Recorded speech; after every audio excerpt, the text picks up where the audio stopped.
Hello बच्चों, let's see the question is. See the question is, what should be the maximum value of m so that the 4 kg block does not slip over the 5 kg block?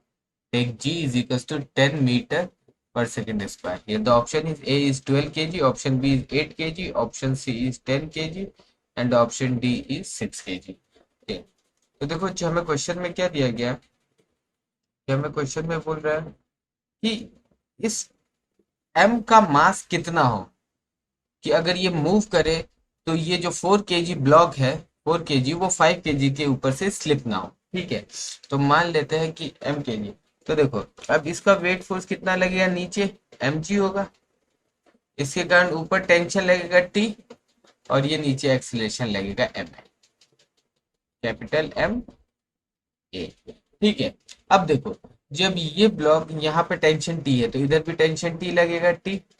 अब जब ये tension T है तो देखो अब यहाँ इसमें acceleration ए है तो एक ही बात, तो इसमें भी एक्सलेशन ए जाएगा। जब ये एक्सलेशन ए से जाएगा तो देखो इनके बीच में, इन दोनों ब्लॉक के बीच में इतना फ्रिक्शन लगना चाहिए। देखो ये इस पे फ्रिक्शन भी इधर लगेगा, ये फ्रिक्शन की वैल्यू इस एम ए के बराबर होगा।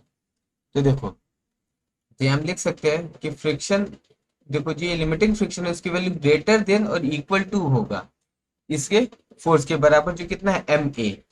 ठीक है, तो देखो एफ की वैल्यू कितनी हो जाएगी, mu N is equal to M A.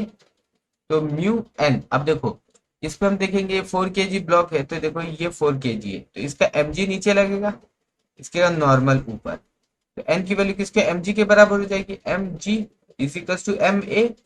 M से एम खत्म तो एक्सीलरेशन किसके बराबर हो जाएगा, म्यू जी के बराबर। और हमारा म्यू कितना है 0.4 और जी की वैल्यू 10, तो ये हमारा हो गया एक्सीलरेशन 4 मीटर पर सेकेंड स्क्वायर। यानी कि ये हमारा जो, अब ये कितना है, ए हमारा 4 मीटर पर सेकेंड स्क्वायर की एक्सीलरेशन रहेगा इस सिस्टम में।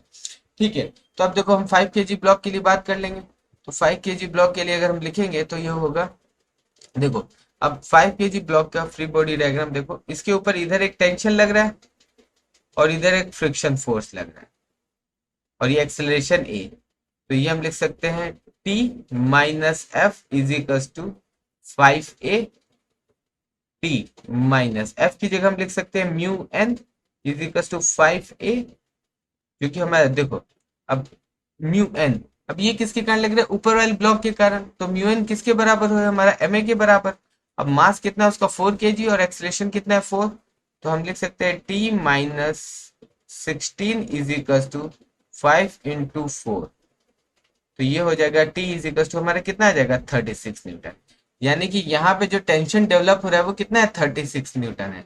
अब हम इस ब्लॉक के लिए बात करेंगे तो देखो ये नीचे जा रहा है तो M G minus T is equal to M A. तो यहाँ हम लिख सकते हैं एम कॉमन ले लिया तो g minus a is equal to, tension की वैल्यू कितनी है 36, तो एम देखो जी कितना है 10, ए कितना है 4 और ये हमारा 36।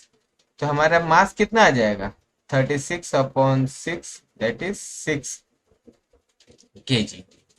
ठीक है, तो यानी इस मास की जो वैल्यू होगी वो 6 kg होगी, जिसके कारण क्या हो, जिस 6 kg, ये जो 4 kg का ब्लॉक है ये 5 kg के ऊपर स्लिप नहीं करेगा। Now let's check the option is, here the option A is 12 kg, that is the wrong answer. Option B is 8 kg, that also is the wrong answer. Option D is 10 kg, that also is the wrong answer. And option D is 6 kg, that is the correct answer. Best of luck.